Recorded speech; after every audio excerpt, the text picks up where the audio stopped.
Hello, this is Pat Lynch, and this is As the World Turns or Burns, our podcast that is coming from deep in the heart of the Mabee Simpson Library at Lyon College. Joining me are Kieran O'Keefe, Brendan Connell, and producer Jayson. And today we're going to cover two things real quickly. One is ice and kind of what is going on in Minnesota and around the country, and kind of where is this all headed. And second is just get back to, do we really have three branches of government, and is anything finally starting to emerge in terms of pushback against the against executive power from the presidency? And are we finally seeing that there's some guardrails? Who knows? Stay tuned. We'll cover it. But first, ICE. Jayson, being from Minnesota, let's start with you. What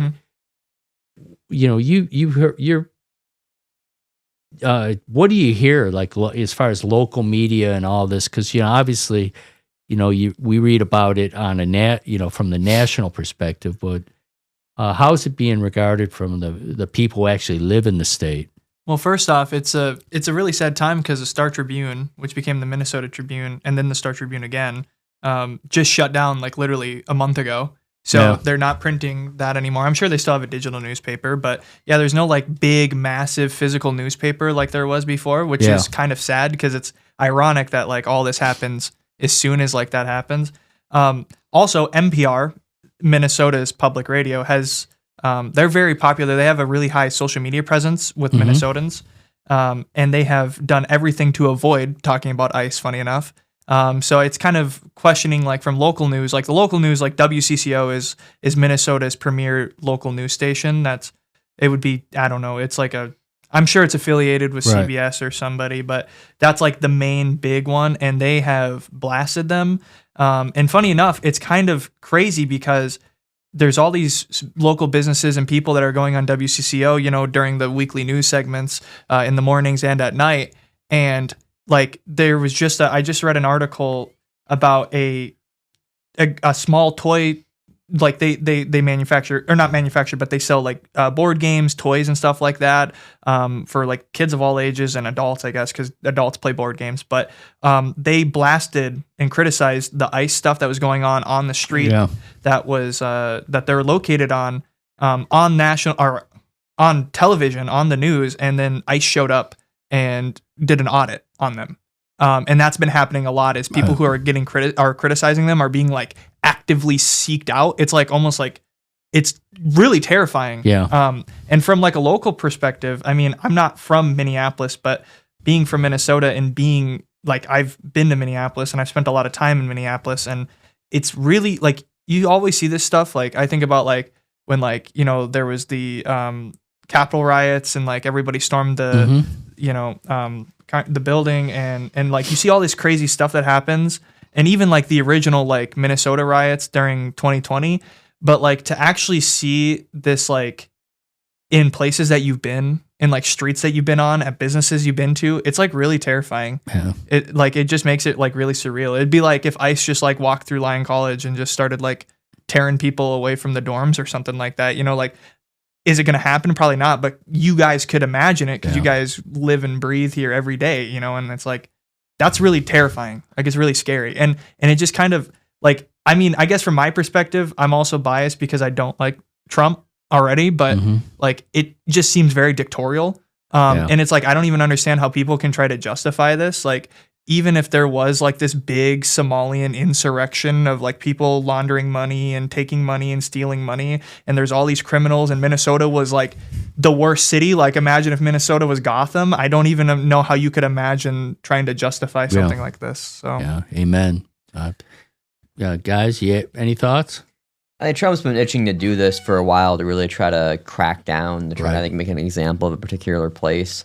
He's itching to invoke the Insurrection Act. He wants to do that. I think eventually, I made this prediction last semester, but I think at some point He's going to try to suspend habeas corpus. I don't know what the situation's going to be, but I think he's going to try that eventually. It's too much in line with his behavior to this point for me to think that's not going to happen. It looks really bad. I don't think this is helping his popularity. I don't think the average American's looking at these images of ICE killing a woman or just beating up people wearing masks, going around, going after random individuals. Or there's that one video I saw, which I thought was really bad, where an ICE agent is like, I don't think you're a citizen because you have an accent. Yeah, And we saw that. Yeah. There's that one. That's not going to help Trump's. That's going to be one of those things that's not going to help Trump in the broad political environment, but his base is going to love it. They just love that stuff. You just see this again on social media. People who are taking so much enjoyment out of watching ICE agents beat up and arrest people who may or may not be guilty of anything. So, which is sick, by the way. It's disturbing and unfortunate, but I don't know. Like, it's part of like what's happened. I think I don't want to blame it all on social media, but I think with social media sort of tearing us apart in a way, sort of fragmenting the media environment, and in a way making us less connected than we had been previously in actual real connections. We just don't have the same kind of, I don't know. I mean, empathy is sometimes an overused word, but I think in some respects it's right. Not the same kind of empathy that we might have had a few years ago for something like this. It just, I don't know. I get you want to be tough on immigration. Okay. You think we need to have a firm border. Okay. That's fine. But I just have a hard time with people who are taking genuine enjoyment out of seeing, mothers and fathers ripped out of their homes and thrown in detention. Like, why would that be? Why would you enjoy that? Unless they've done something wrong. If they committed a crime, okay, that's different. But if they haven't done that, like, why are you getting enjoyment out of that? And that I find to be very disturbing. But it's red meat for Trump's base. They love this stuff. And, I think part of the reason Trump is targeting Minnesota, I think it's partly because Tim Walz is governor. And Walz ran the last election with Harris. And now he's an enemy of Trump. He always has been. But I think the fact he ran the election as Kamala's VP makes him more of a target. And the whole thing's very disappointing. This is, again, something Congress could try to rein in. They won't. And, the solution for, I'd say two things. One is that not all of our problems in politics rotate around one thing, but I think many of the problems we have in politics rotate around the fact that a radical minority in both parties, but I think much more so in the Republican Party, have disproportionate influence over national policy because of the primary system and because of gerrymandering. And then I would say, too, there is a solution to all of this. There's a solution to Venezuela. There's a solution to Greenland. A solution to using ICE to go after innocent American citizens in some cases, and that is impeachment.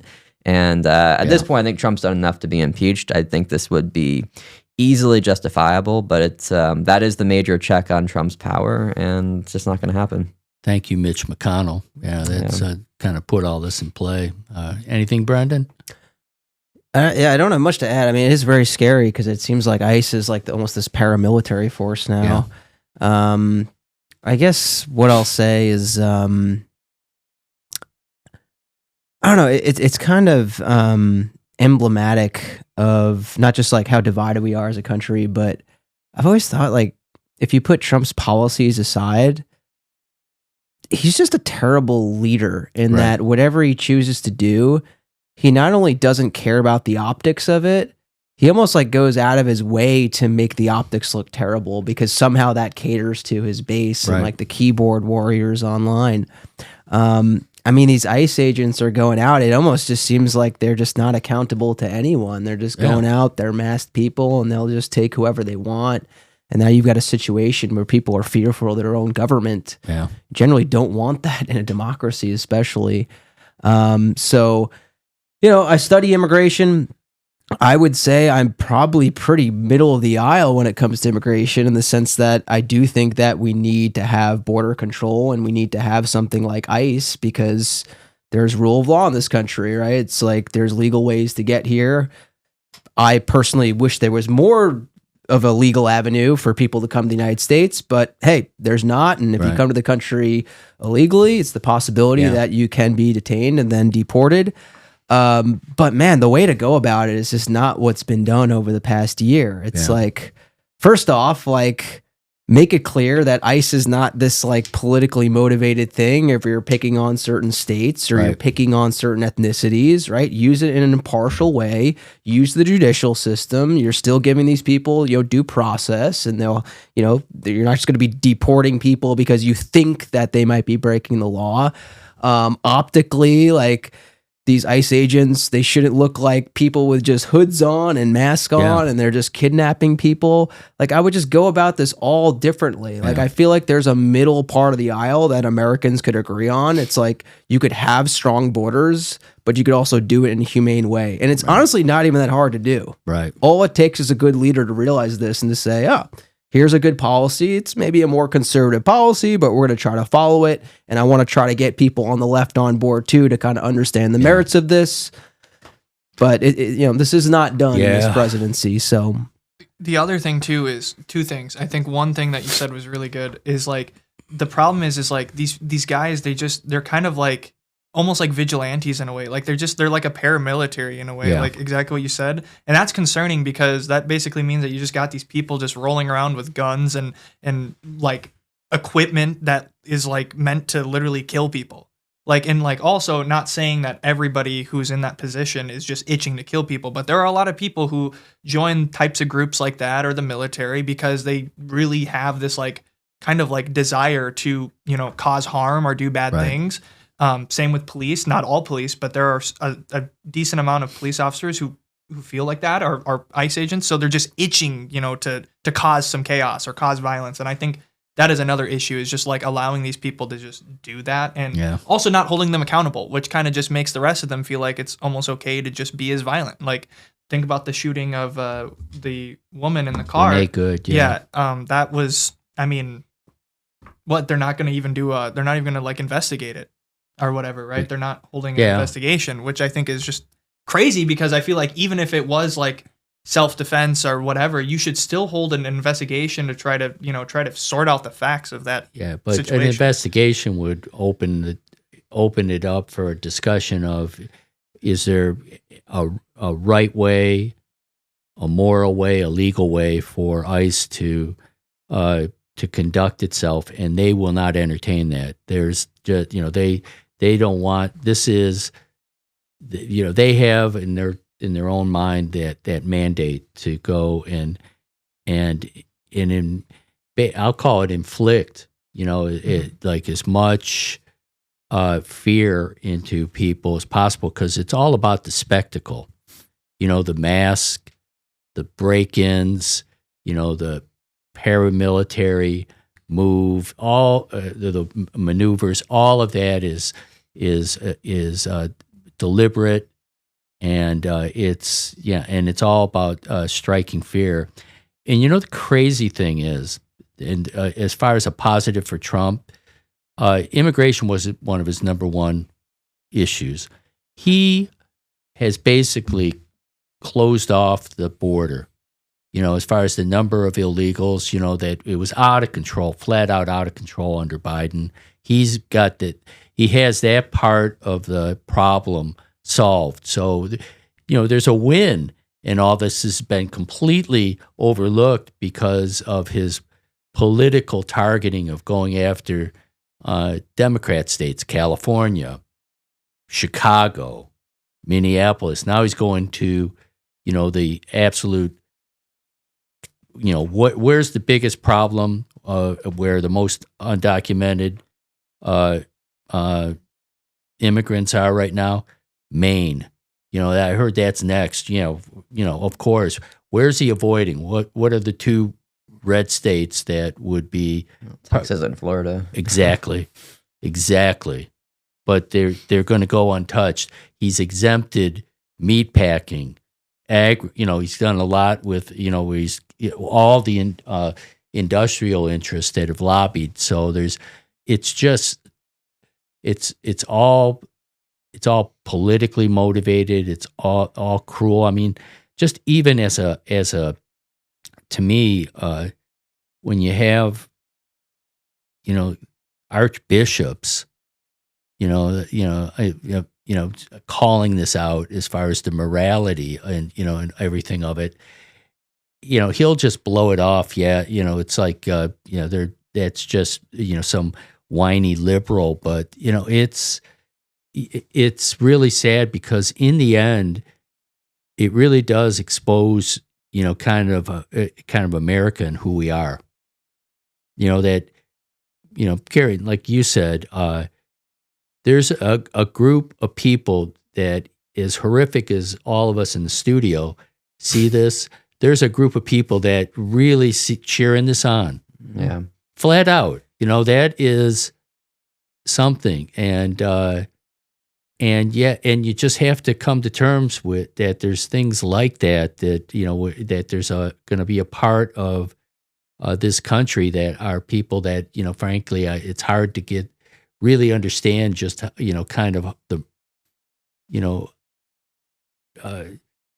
kind of their sense of morality when it comes to this. It's not a huge part of the population. It's probably only, it's big enough. It's probably, say, 25, 30%, but that's all it needs to be because they dominate the Republican Party. Yeah. Republican policy is really based around what that relatively small minority in the U.S. wants because they can they dominate the Republican primary process, the Republican, whether it be the state or the federal level, their districts, if they're in very Republican districts, which most Republicans are, just because of gerrymandering, their constituents are overwhelmingly of that ilk. And so they have an absurd amount of power relative to their fairly small part of the population. And that's where a lot of these problems come. Like if you could change the incentives, if you could make it so that politicians were more worried about, again, losing a general election than a primary, I just think so many of these problems would be much less of a problem. Yeah. I'm not saying it would go away, but you could solve this problem to a degree by somehow changing the way that problem that you have, too much influence to a radical small minority. Yeah, and part of it too, and Trump has made it so abundantly clear that he's running the country only for those that support him. So it's like those that don't are the enemy. I mean, I'm not being hyperbolic. Yeah, they are truly the enemy, and so we're at a war. We're at a civil war. With them, and we're going to have to do everything we can to win this. And if it takes ICE and the tactics that they're using, that's unfortunately what we're going to have to do this. Suspend habeas corpus. You forced us into it. That's just what we're doing. But this, I just see that the villainization, all the bully talk and demonization of the other side. This is where it ultimately ends, in terms of that you kind of, what's the president supposed to be? The uniter? That is not his game. That's, just he's made it abundantly clear that he has no interest in doing that. And between the immunity and just basically the impossibility of getting impeached, he's just running, just running full steam ahead. Yeah, there's nothing he could do to be impeached, I don't think. Like maybe if the economy completely collapsed or something, I don't know. It'd have to be something incredibly unusual situation for the public opinion to shift enough that it would be feasible to impeach. I mean, you could impeach him, but the conviction part. I actually think the chance of him being impeached if the Democrats take over the House is pretty good. I don't think it'll go anywhere in the Senate. But, he won't be removed from office, barring something very, very unusual. Although I think he should be. But yeah, I don't like being hyperbolic about it, but I do think he, more so than any president we've ever had, just doesn't care about appealing to all Americans. He just doesn't. He cares about that 30% that loves him, and he wants to win over just enough of the people who kind of will vote for him, but maybe don't love him necessarily. His approval rating's not great; it's 42%, but that's just enough to squeak out an election, which he's done twice. And he's kind of changed politics in a way, right? Prior to Trump, if you were going to win an election, you had to win by addition, and Trump has not really tried to add anybody. He's just tried to amp up his base with just emotional appeals that are really harmful, destructive, and in most cases based on some level of falsehood. Yeah. Well, that's cheerful, but what a depressing turn this podcast has taken. But change the subject as far as are we seeing some glimmer of having three branches of government, this unitary executive theory, which is really what's been driving everything around giving Trump all of this power? There's things that are starting to emerge. We in a previous show talked about Greenland, that you have voices coming up now. A couple of them are brave only because of retirement, but nevertheless there's some dissension. Obviously a thing like the vote for the release of the Epstein files, you had kind of something that the Republicans went against Trump, although you see where that all landed. What are we, about a month and a couple days, and nothing has been released. But so it goes. But the Supreme Court, is they're soon going to be ruling on tariffs. We could make a prediction whether that where they're going to land on that in a moment, but it seems, at least from the questions that they asked, that there seems to be a leaning that basically what he did was unconstitutional. Let's see where that goes. They had the hearing today about Lisa Cook, the governor, Fed governor, that he's trying to remove from quote unquote mortgage fraud. And that is highly, highly questionable because there's no due process that they provided her. Tried to push out Jerome Powell by just basically, oh gosh, what's the being a dick? He good for Jerome. He said, "Hold my beer," and he got on and did a video that just went completely viral. But basically, just said, "Yeah, this is just politically motivated." So is it enough to kind of stop the muzzle velocity kind of change that the administration's pushing through? One could wish, but it's not. It's slowing it. It's slowing it down from I don't know, 100 miles an hour to 95. Not quite Sammy Hagar. I can't drive 55, but that's a whole other thing. But I'm hopeful. I think there's going to be things that eventually, somewhere, and I'll throw it to you guys. Will there be that like McCarthyism moment?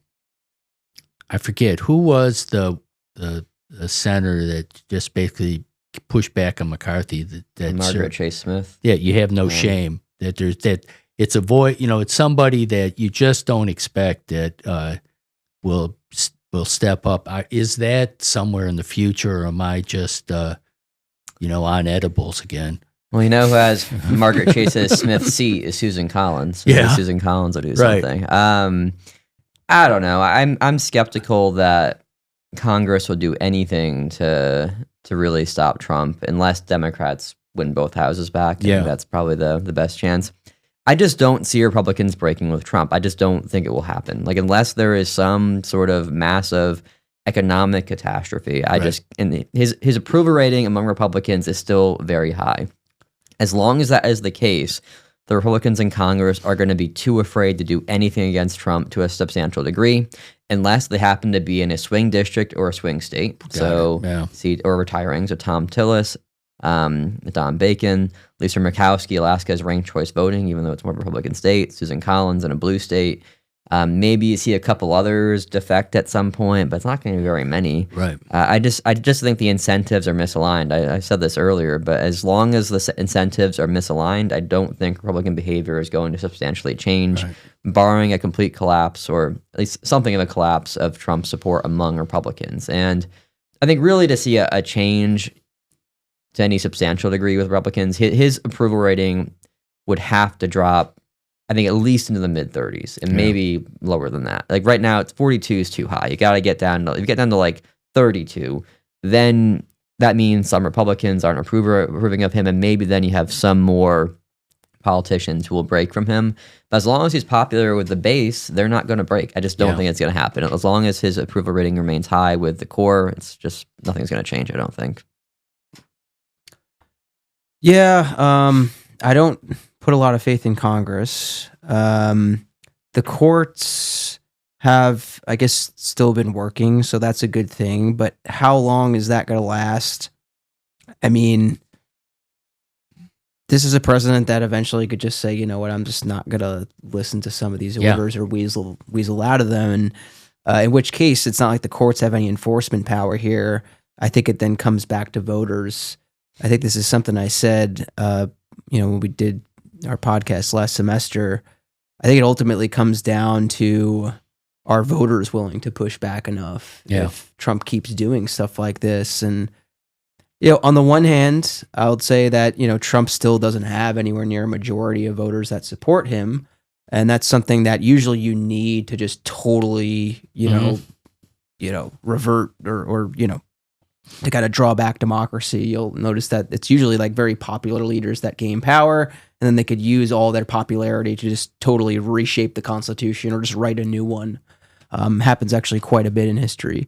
But again, I don't think Trump has that support yet. On the other hand, I just think that maybe a lot of voters just don't care about democracy and are just not paying attention to checks and balances. So he could just kind of get away with this at times.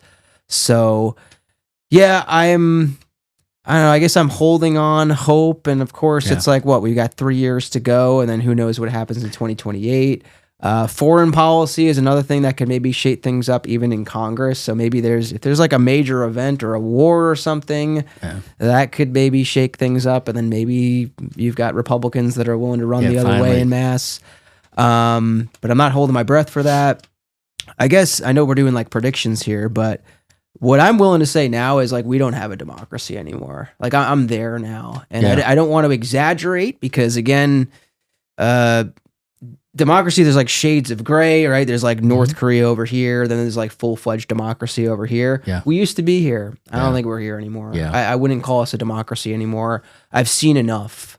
And it's like an illiberal democracy that's in. It's resembling, there's all different words and labels for this. It's resembling like almost a competitive authoritarianism where you have like democracy in place, but the executive is using the rules or ignoring the rules in a way to just kind of make it so that it's not a truly free and fair system with checks and balances. I don't want to get any visas revoked for myself or anything. So, but I've been to select countries. In Eastern Europe, I've seen or I've read up on the politics of those countries, of how they used to have democracy and no longer they don't have it anymore. And so I know the tools that are often used by incumbent presidents or prime ministers. It's the same thing that's being done in the United States now. It's not a new playbook. Oh yeah, it's like he's been following Orban. It seems just kind of Hungary, check by check. Yeah. So well, but that wasn't. I didn't mean to take us in the depressing direction again. I lit that candle, and then you guys just got you kind of snuffed it out. How many of those countries have functioning judicial systems, though? Because I feel like that's still the one part that would make me not want to go that far to declare we're not a democracy. That as long as the judiciary is working still, so as long as that's functioning, I haven't lost faith yet. That is like a common denominator. Is usually like the courts just don't work, or they're just like packed with judges that are favorable toward the incumbent. So that is true. and that hasn't happened yet in the United States. So that's I guess another optimistic way. All right. Yeah, the way Trump is behaving is totally an autocrat. He's pushing boundaries in ways that are extremely disturbing to me. But you look at Orban in Hungary. He packed the courts, did he not? Like he just flooded the courts with his own appointees. Like that was a key way he sees power, and Trump hasn't been able to do that yet in the U.S. So I think to me the courts are kind of the last holdout for the time being, because Congress just like not doing anything. The Democrats can take Congress back in the fall. I'm trying to be optimistic. Then I think, maybe things will change. But ultimately, I think the way to save democracy, you have to defeat the MAGA movement. The MAGA movement is not democratic. Right. And if that is the main thrust of the Republican Party, and we have a two-party system, if one party goes bad, the system doesn't work, not indefinitely at least, because one party or the other, they're going to exchange power at different points. You have to have two functioning parties to have a democracy. So I'm not to where we are in democracy yet, but I feel like the current path is not sustainable if we want to stay a democracy. We cannot be in the situation in another 6 years or something, and I think still be a democracy. Something's got to break, and hopefully break in a positive way. I do predict the Democrats will win 2028, the presidency. I just think the pendulum will swing back the other way. People will say, like, I've had enough of Trump. Yeah. So I almost think, I mean, they should be careful who they pick for their candidate, but I almost think it's like, just pick a viable candidate. Yeah. I think they'll win.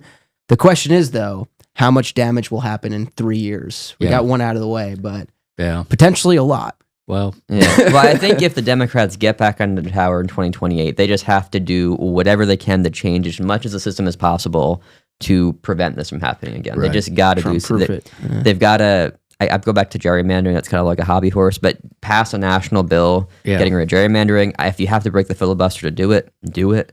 Right.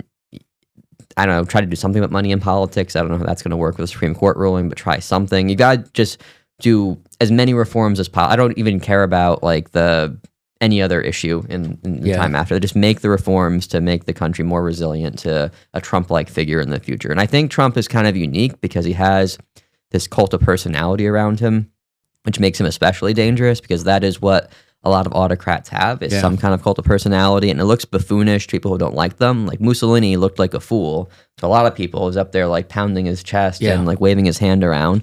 But the fascists in Italy who liked him, he looked like a strong man, looked like a good leader. And that's the dichotomy with Trump, where half of Americans see him as this idiot, and maybe not half, but a good percentage of the rest think he looks like a strong leader who's doing good things for the U.S. So I think I don't know if the next person will have that cult of personality, assuming Trump is not president in 2029, which I don't think will happen, but I'm not ruling it out yet either. Yeah.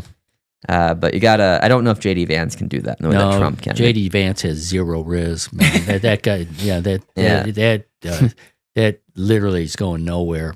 Probably not, but I heard way too many people in 2015 and 2016 say there's no way Trump can be elected. He's got nothing. He's got no shot. And I'll feel better when Trump's gone and there's somebody else there, the Republican leader of the party, who just can't do what Trump did. Yeah. When I see it, I'll feel better. Part of it is also in terms of how to avoid us getting in a situation again is that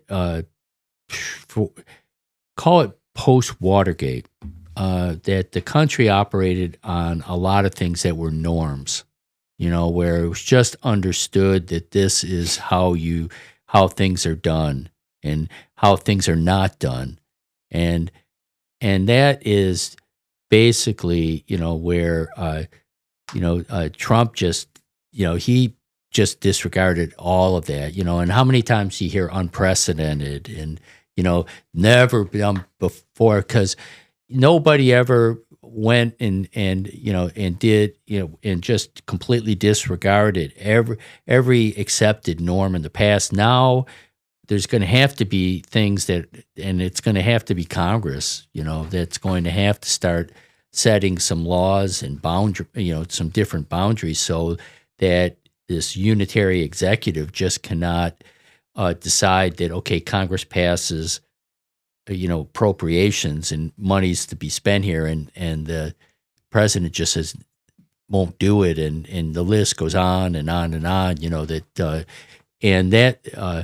I think just having this thing about norms was nice and polite and kind of almost a relic of the past, and it's going to have to change.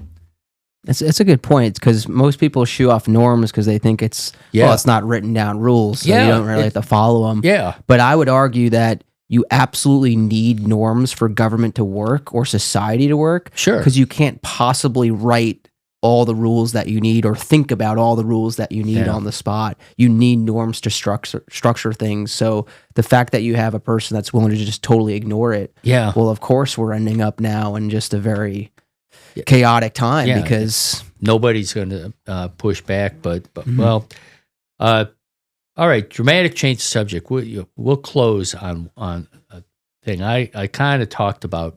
In Kieran, I think you brought up predictions. But let's make one prediction, but it could be on anything. Anything, not political. Anything. It doesn't have to be political. Anything. Yeah. I know where you're going already, dude. You don't. No. There's going to be no surprise there. But I'll let you go first, because you're eager to tell the world your prediction. I think the New England Patriots will win their 7th Super Bowl. There you go. And this will be the start of a new dynasty. Yes. And Drake May will be the next Tom Brady. All right. Yeah. Okay. I'm only serious about the first part of that. The second part was more satire. No, but I do think the Pats will win the Super Bowl. I will make that prediction. Yep. So we'll see. All right. You have anything? I'll predict the Patriots to win on Sunday over the Broncos. Not a very risky prediction, but I feel like that's a bet I feel comfortable going with. So you're really I appreciate just going right. You're going right on. I applaud that prediction. Man, that is. I'll say Patriots Seahawks is my prediction for the Super Bowl. Okay. Well, all right. Those are both interesting, but but am I interesting? Answer: absolutely not. I'm going to predict that the Supreme Court will rule that the tariff policy, as implemented, is unconstitutional, and that the administration is going to have to go back and readdress just tariffs. And in doing that, it's going to be interesting, because what tariffs really are to Trump is that's his leverage and the way to bully people, and that if he doesn't have tariffs to threaten people, what really is happening? So you don't want to give me Greenland, I'll tariff you 10%. France, you don't want to join my board of peace, 200% on wine and champagne, whatever it is, all that is going to go away. They'll creatively try to find some other way to tariff or get Congress to support them, but I think that the court, despite it being a 6-3 court, is going to rule against that. Producer Jayson, you have a prediction? I think Florida's going to sink into the ocean at some point. All right, Nostradamus. Put a timeline on it at least. Thank you. I think I'm going to die eventually, but I don't know when. Barring a catastrophic event like almost like the whatever that thing was in the 70s. I don't remember what it was, but it was like when there was like that plane that crashed with all that uranium, and they thought it was gonna like blow up and like disintegrate North Carolina. I don't know if you guys remember that. That was in the 50s, but I know what you're talking about. Yeah, there was something like that. So barring something like that, I could imagine any time from the next time the sun rises to. Okay, so I have two sisters living there. So when should I give them a call right now? Tell them to move to Minnesota and buy as much land as possible, because the oceans are going to rise up, engulf all the coast. So a good insurance policy. Yeah. So if you want to make sure that you're going to have a lot of money in 25 years, there you go. So if you're avoiding flooding in Florida, you want to go to the land of 1,000 lakes, or go to the land of 1,000 lakes, because you can't go to California, you can't go to Seattle. No, go to Greenland. Maybe this is why we need Greenland. Even better. Hey, you know what? It's a perfect time to get Greenland, because as everything heats up, it's gonna melt all those ice That's caps, right. and we're gonna have more land. We're gonna have beaches. Plenty of it'll be a great beach. beaches there. Oh man, it'll be great. I was gonna ask about Greenland. Isn't there only like 12,000 people that live 55. there? 55. 55,000. 56, 57,000. And there's only like 90-something% of the land's not even habitable, right? Yeah. Yeah, most of it's under a giant ice sheet. But what's interesting with Greenland, even if the population, it's pretty much all on the western coast of Greenland. There's almost nobody on the eastern coast because it's like way colder on the east, just based on how the winds blow, I guess. So most of the cities are on the west part of Greenland, including Nuuk, which is the capital. Which has like 22,000 people. All right. Well, great asset to acquire. There you go. Well, there it is. That's a strong finish. So thank you for watching and listening as the world turns or burns. This is Pat Lynch saying goodbye. Bye. Bye-bye. And producer Jayson. Adios. All right. And just keep listening, and we'll be back to you with another episode next week. All right. Take care. Bye.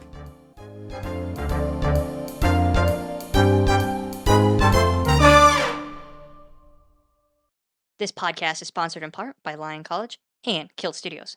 Thank you to Jonah Winter for the intro and outro music.